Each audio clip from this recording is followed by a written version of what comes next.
AM 1230, FM 106.3 HD2 K-radio 우리 방송 오늘의 시사 포커스 시간입니다.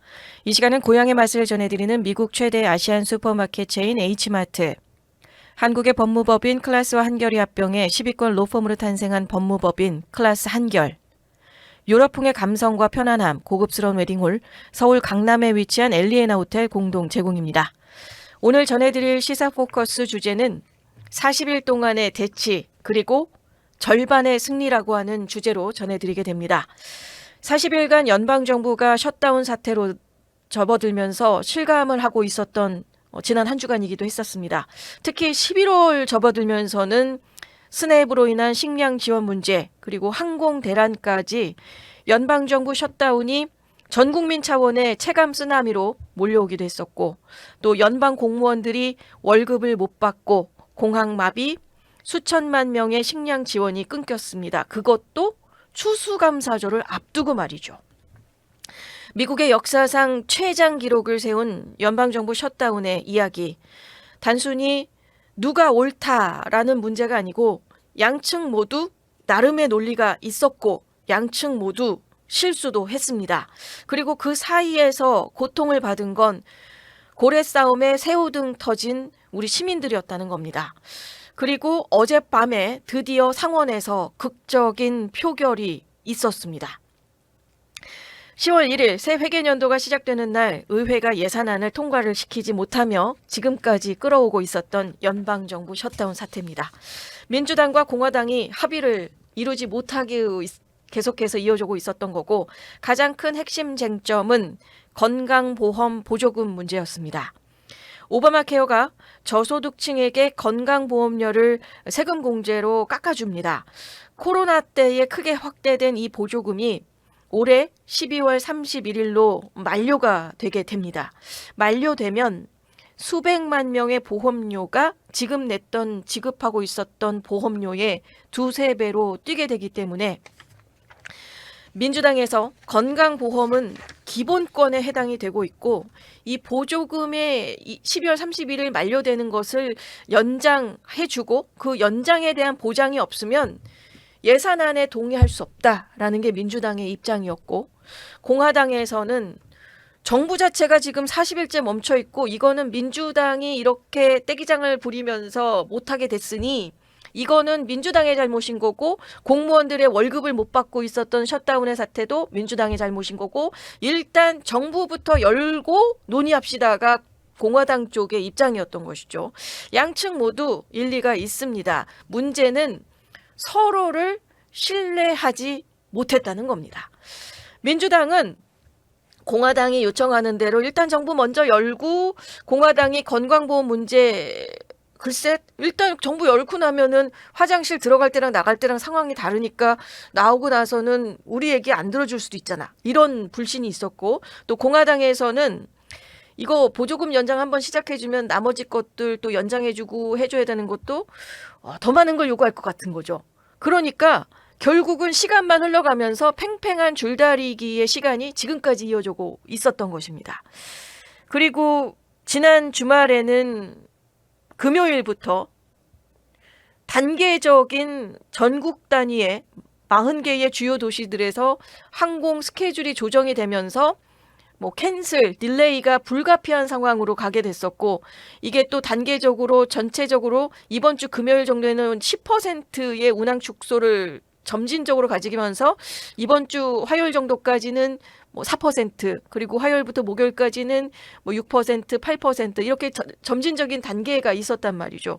이렇게 하늘길이 좀 혼란의 사태로 접어들어가고 있었던 국면이었고, 이미 11월이 시작하면서 스냅으로 인한 식료품 지원에도 문제가 생기면서 유권자들, 시민들 입장에서는 체감을 하면서 연방정부 셧다운의 사태가 단순히 공무원의 업무 마비로 인해서 공무원의 월급 밀리는 걸로 끝나는 것이 아니라 이게 쓰나미처럼 우리의 현실로 다가오는 시점이 지금 되고 있었다는 거죠. 그래서 스냅의 식량 보조 프로그램도 지연이 되고, 수천만 명이 식료품 살 돈을 못 받고, 또 푸드뱅크에서 예상보다 더 많은 음식을 준비하면서 각 주별 또 지역 단체별로 이 문제를 대치하기 위한 그 무언가로 계속해서 지금 돌아가고 있는 상황이었고, 또 연방 공무원들은 공무원들 나름대로 40일째의 무급이 되다 보니까 이미 40일 안에 한 달이라는 우리의 그 미국 생활에서의 한 달살이의 사이클이 있잖아요. 이 집세도 밀리기 시작을 하고 신용카드 빚도 못 갚고 생활이 무너지고, 심지어 어떤 연방 공무원은 핫도그 장사로 지금 생계를 위해서 나갔다라는 뉴스도 있었고, 이 고통이 정당화될 수 있는 상황이 아닌 대로 문제는 문제대로 커지고 있었던 상태였었던 것이죠. 민주당 입장에서는 이러다가 더 큰 재앙을 막아야지 안 되겠다는 생각을 하게 된 것 같습니다. 12월 31일 이후에 수백만 명이 건강보험을 잃게 된다는 거, 그리고 공화당에서는 셧다운 자체가 재앙이었고, 지금 당장 수백만 명 고통받는데 미래의 문제를 핑계로 정부를 계속 닫아둘 수 없던, 정말 골치 아픈 문제로 민주당과 공화당이 서로 양측의 입장만을 세우면서 지금까지 줄다리기로 오가고 있었습니다. 우리 양측 모두 틀린 말도 아닙니다. 문제는 서로를 믿지 못했던 것에서 비롯된 것이었죠. 그리고 이 문제가 더 어려워지고 있었던 상황으로 직면했고, 결국 어제 민주당 내부에서 여러 가지의 문제들을 생각을 해봤을 때 서서히 균열이 생기기 시작을 합니다. 진 샤힌, 매기 핫산, 앵거스 킹, 3명 모두 주지사 출신이고 정부가 멈추면 어떤 일이 벌어지는지를 이미 체감하고 있었던 사람들이었고, 이들이 공화당과 거래를 하게 됩니다. 정부 재개에 일단 찬성표를 던지겠다는 거죠. 그리고 대신 약속해달라는 겁니다. 12월 중순에 건강보험 보조금 연장안 표결을 하자는 겁니다. 그리고 정부 자금도 1월 말까지 연장하고, 또 셧다운 중에 해고된 공무원들 복직시키고 밀린 월급도 주고. 비판적으로 보면은 민주당이 40일을 버티고도 아무것도 얻지 못한 채로 좀 무기력한 모습으로 이 문제가 합의점으로 이르게 된 게 갑자기였다는 거죠. 그리고 표결의 약속만 받는 거지 뭐 연장 보장을 지금 받은 것도 아닌 상태에서 일단 현실적으로 민주당은 선택지가 좀 없었던 것도 생각을 해볼 수 있겠습니다.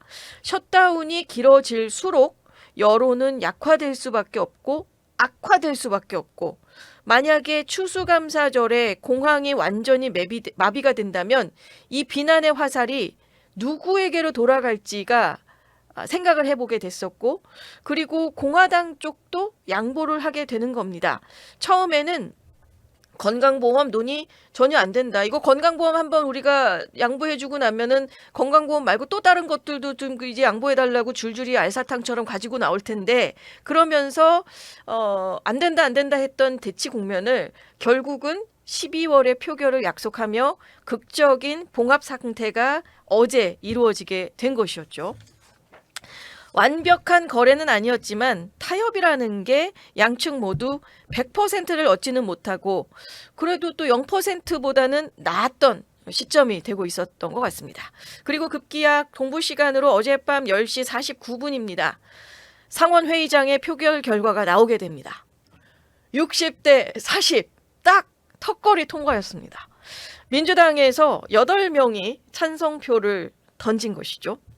팀 케인, 딕 더빈, 매기 핫산, 진 샤힌, 제키 브로젠, 캐서린 콜테스 마스토, 존 페로맨, 앵거스 킹, 이렇게 8사람입니다. 특히 딕 더빈의 찬성표가 주목을 받게 된 건 민주당에서 2인자가 당 지도부의 반대에도 불구하고 찬성을 하게 된 것이죠. 그만큼 당 내부 안에서, 그러니까 민주당 내부 안에서도 이제 좀 그만해야 되겠다는 목소리가 커졌다는 것을 반영하고 있는 것 같습니다. 일단 버지니아의 팀 케인, 수만 명의 연방 근로자가 거주하는 버지니아 주라고 하는 그 주의 특성을 생각을 해봤을 때 대부분의 유권자들이 연방 공무원과 연관이 많았던 주고 급여가 끊긴 상태에 있는 민주당의 의원이라는 점, 그게 이제 찬성을 갈 수밖에 없었던 그 유권자들의 구성 요소를 생각해 볼 수밖에 없었다는 버지니아의 팀 케인 의원도 그렇고, 일리노이의 딕 더빈 의원의 경우도 재향군인의 프로그램이나 스냅의 수요자가 일리노이는 많다는 겁니다. 그러다 보니 유권자들의 표심과 이 마음들을 우리가 달래주기 위해선 지역의 민심을 그냥 이제 민주당 전체적인 당론만 갖고 버티기가 쉽지 않았던 지역구 의원들의 본인들의 생각들이 이제 반영이 되게 된 거고요. 뉴햄프셔 같은 경우도 중도 성향이고 타협적인 접근을 시도를 해야겠다는 쪽으로 찬성표를 던진 민주당 의원이 됩니다. 그리고 네바다에서도 2명의 의원이 관광이나 항공산업에 직격탄이 있는 지역이 되다 보니까, 네바다 같은 경우는요. 그래서 결국은 그 지역별의 표심으로 인한 움직임이 민주당 내부에서 일어나게 된 것이었죠. 그리고 펜실베니아의 페러맨 같은 경우도 노동계층의 중심이고 실리적인 판단으로 이제는 가자. 그리고 메인주도 무소속에 중도파기는 하지만 실용주의를 택하면서 지금까지 민주당과 전체적인 당론을 무소속이면서도 함께하고 있었지만 거기에서 찬성표를 던지게 된 것이었습니다. 결국은 60대 40이라고 하는 표 가운데 8표가 민주당 표에서 찬성표가 나오게 되면서 극적인 봉합의 상황으로 마무리가 되게 된 것이고요. 한편 공화당에서도 여전히 반대하고 있었던 한 명의 반대표는 있었습니다. 물론 민주당에서 가지고 있었던 지역별의 유권자의 구성이나 표심의 생각을 하면서 있었던 건 아니었고, 공화당에서의 켄터키 랜드폴 의원 같은 경우는 재정의 보수주의자로서 이 예산안 자체가 너무 많이 쓰기 때문에 시작부터 공화당의 당론과는 상관이 없이 반대를 했었던 인물이었고, 그 공화당에서의 반대표는 여전히 랜드폴 의원이 마치 공화당에서의 좀 이단아 같은 느낌으로 계속해서 반대의 입장을 가지고 있었고, 실제로는 결이 좀 달랐었던 공화당의 모습도 있다는 것이죠. 거기에 플러스 공화당 내에서도 보수파 중에 3명이 표결 직전까지 좀 망설이기도 했었다고 합니다. 반대쪽을 지금 이제 가야 되는 거죠. 공화당은 그 전체적인 당론으로 봤을 땐. 그런데 트럼프에게 통화를 하게 된 이후에 찬성표를 던지게 됩니다. 그리고 거기에 플러스 가장 마지막 60번째의 표를 마무리하게 됐던 그 정점을 찍은 인물은 텍사스의 존 코닌 의원이었습니다. 고향에서 워싱턴까지 비행기를 타고 날아가서 60번째의 표를 던지기 위해서 갔다는 것이죠. 결국 어제 동부 시간으로 저녁 10시 49분이라는 시간 안에 60대 40이라는 회의장에서 박수가 터져 나오며 40일간의 대치가 끝나며 봉합의 시간으로 자리를 하게 된 어제의 연방정부 셧다운의 마무리 시간이 되고 있었습니다. 하지만 모두가 기뻐한 건 아니었습니다. 척 슈머 민주당 원내대표 같은 경우는 반대표를 던지면서 나는 양심상 이 법안 지지할 수 없다. 그리고 민주당의 당론으로 가지고 있는 이 싸움 난 끝까지 포기하지 않을 거다라는 결과에 불복한다는 모습을 보여주고 있었고요. 버니 샌더스 의원도 더 강경했습니다. 이 싸움을 포기하는 건 진짜 끔찍한 실수다. 이런 표현이 있었고요. 또 하원의 진보위원회 의장인 카사르 의원도 공화당의 약속만 받아들이는 게 마치 타협이 아니라 우리가 항복한 것 같은 느낌이다. 그러면서 비판을 했습니다. 이들의 주장도 이해가 가죠. 지금까지 40일이라는 대치를 해온 게 어느 순간 갑자기 급물살을 타면서 봉합이라는 국면으로 접어들었을 때 민주당이 그럼 지금껏 쌓아온 게 뭐지? 허무하네? 이런 느낌을 가질 수밖에 없고, 실질적인 뭔가를 타협점으로 가지고 온 것도 없으면서 일단 찬성을 하고 되다 보니까 결국 12월에서 표결이 만약에 부결이 되게 되면 아무것도 바뀐 게 없이 연방정부 셧다운이라고 하는 초유의 이 사태를 전문 용어로 독박을 쓰게 될 수도 있는 상황이 되는 것이죠. 그리고 한편으로는 이번 찬성표를 던진 민주당의 온건파는 시간을 좀 다르게 본 시각 때문에 8명의 의원들이 찬성이라는 모습으로 가게 됐다는 겁니다. 셧다운이 만약에 더 길어지면 민주당의 지지도가 떨어진다는 거죠. 어떻게 보면 작년에 민주당의 패배로 인해서 모든 구심점이 없는 상태로 1년이라는 시간을 허비를 하면서 보내주고 있었었는데, 여기에서 셧다운이 길어졌을 때, 그리고 이번 11월에 지난주에 각 지역 선거로서 압승이라는 모습으로 다시금 민주당이 중간 지점에서의 구심점도 생기고 그 파워를 가지고 치고 나갈 수 있는 동력을 얻었는데, 여기에서 연방정부 셧다운 사태가 결국 민주당에게로 화살이 돌아오게 될 경우에는 내년 중간선거도 보장 못하고 건강보험 문제도 결국은 진다는 생각 때문에 이 찬성표 쪽으로 가게 됐다는 것이죠. 그리고 공화당 측도 완전하게 만족한 것은 아닙니다. 건강보험을 표결하겠다라는 약속 자체가 공화당으로서도 자존심에 스크래치가 난 거죠. 그러니까 양보가 되다 보니까 서로가 한 발자국 양보를 한 모습이 그냥 공화당도 또 민주당도 이거는 아니었는데 우리가 40일간 싸운 게 이건 아니었잖아. 이런 모습을 지금 같이 가지게 된 것입니다. 그리고 트럼프 대통령의 경우도 셧다운이 이제 종료되는 것처럼 보인다라고 하면서 백악관에서 명확한 이 내용에 대한 결과를 밝히지는 않고 있는 상태가 되고 있습니다. 자, 그래서 결국 그러면 누가 이긴 걸까요? 정치적으로는 단기적으로는 공화당이 이긴 것처럼 보입니다. 민주당이 먼저 손을 들고 찬성 쪽으로 가게 된 것이니까요. 하지만 장기적으로 봤을 때 12월에 표결이 부결되면 수백만 명의 보험료가 폭등을 하고 그 내년 중간선거에서 유권자들이 그때는 공화당을 비난할 수밖에 없다는 거죠. 가장 중요한 질문은 누가 이겼냐 이걸 보는 것이 아니고 지금 국민들의 모습이 어떠한가를 우리가 다시금 한번 살펴볼 필요가 있을 것 같습니다. 공무원들 40일치 월급 지금 못 받고 있습니다. 여행객들은 추수감사절 계획 망가지고 있습니다. 저소득층 식량 지원 끊겼습니다. 그리고 12월 31일이 되면 수백만 명의 보험료 폭등을 경험하게 된다는 겁니다. 정치인들은 여기에서 이기고 졌다라는 것을 따지겠지만 사실 시민들 입장으로 보면 새우등만 터진 것이 지금의 상황이 되고 있다는 겁니다. 타협이라는 건 양측이 100%를 주장하다가 50%를 나눠가는 것일까요? 자, 그렇게 보면 이번 거래는 공화당도 민주당도 실패가 되는 것입니다. 100%를 다 가져온 것은 아니니까요. 하지만 다르게 볼 수도 있습니다. 타협이라는 게 최악의 상황을 막는 것일 수도 있기 때문입니다. 민주당의 입장에서는 이 최악의 경우가 셧다운이 더 길어져서 민주당의 여론이 악화되고 12월에 표결 기회조차 못 얻는 거, 그게 민주당으로선 최악이었고요. 공화당의 입장에서는 공화당의 최악은 현재의 연방정부 사태 자체가 셧다운 사태 자체가 최악이었고 추수감사절이 완전히 망가지고 거기에서 내년에 있을 중간선거까지 참패하는 게 공화당 입장에서의 최악이었다는 것이죠.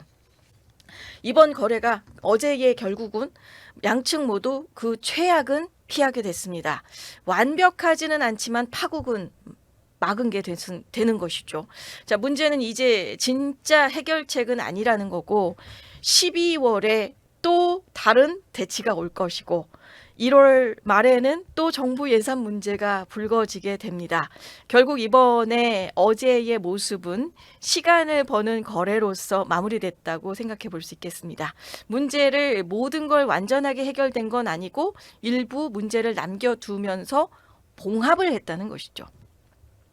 이 사건이 던지는 근본적인 질문들이 있습니다. 첫 번째, 정부 셧다운이라는 제도 자체가 합리적인 것인가? 또 민간 기업에서도 노사 협상 못해서 직원 월급 40일간 안 주면 그것도 불법이 되는 거죠. 그런데 정부가 왜 이게 허용이 되는 건지 그것도 우리가 생각해 볼 시간일 것 같습니다. 그리고 두 번째, 건강보험이라는 게 당파적인 이슈여야 되는가라는 우리가 질문을 던져야 되는 거죠. 아니 모든 사람이 아프고 공화당이라서 안 아프고 민주당이라서 아프고 그런 거 아니잖아요. 모든 사람이 다 아플 수 있는 건데 치료를 받아야 되는 거고 이게 왜 당파 싸움이 돼야 되냐는 겁니다. 민주당 대 공화당의 싸움으로 번지게 된 모습들 또 양극화는 피할 수 없었는가라는 겁니다. 1980년대까지만 해도 공화당에도 진보 성향의 의원이 있었고 민주당에도 보수 성향의 의원이 있었습니다. 그리고 그들이 브릿지 역할을 해오고 있었고 지금은 근데 그런 사람들이 거의 사라진 거죠. 공화당과 민주당이 서로가 에너미화하면서 상대편의 의견은 악마시화하는 그런 부분들이 있게 된다는 겁니다. 지금도 또 미국 어딘가에서는 여전히 아직까지도 봉합의 국면이 접어들다 보니까 이번 연방정부의 셧다운 사태가 어느 날 갑자기 마치 아무 일도 없었던 것처럼 드라마틱하게 원래의 일상으로 돌아가기에는 아직은 시간이 필요할 것 같습니다. 여전히 항공편의 결항 또 스냅의 지원 문제 아직도 해결되지 않은 상태로 일단 봉합은 됐다. 그리고 큰 한숨은 이제 내려안도의 한숨을 쉬면서 다음 단계를 생각해 볼 수 있었다는 게 어제의 의미로서 다가오게 되는 것 같습니다. 항공편의 문제도 아마도 이번 주 정도까지는 지속해서 그 캔슬이나 딜레이의 모습이 다가올 것으로 예상이 되고 있고 다음 주쯤이면 아마도 식량 보조 프로그램도 다시 작동을 하게 되겠죠.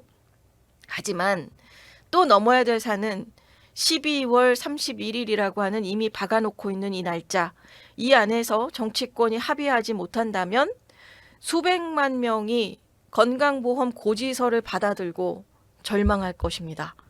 40일간의 셧다운은 일단 봉합사태로 간다고 하지만 진짜 싸움은 이제부터라는 겁니다. 어제 찬성표를 던진 민주당 온건파 의원들은 이제 민주당 안에서는 당 내부에서 배신자의 낙인이 찍힐 수도 있는 거고 비판을 받을 수도 있을지 모르겠습니다. 그리고 다음 선거에서 어려움을 겪을 수도 있습니다. 하지만 그들이 없었다면 셧다운은 오늘 아침에도 계속될 수 있었을지 모르겠습니다. 때로는 불완전한 타협이 완벽한 원칙보다 낫다는 걸 어제 보여준 것 같고요. 적어도 사람들이 계속 살아갈 수 있게끔 해줬다라는 점에서 우리가 의미를 생각해 볼 수 있겠습니다.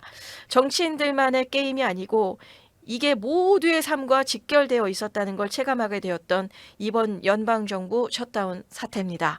상황이 봉합이 되고 마무리된 것처럼 보이지만 이게 완전하게 해결된 것은 아닌 절반의 성공의 모습으로 다음 라운드 이제 곧바로 또 금방 찾아옵니다.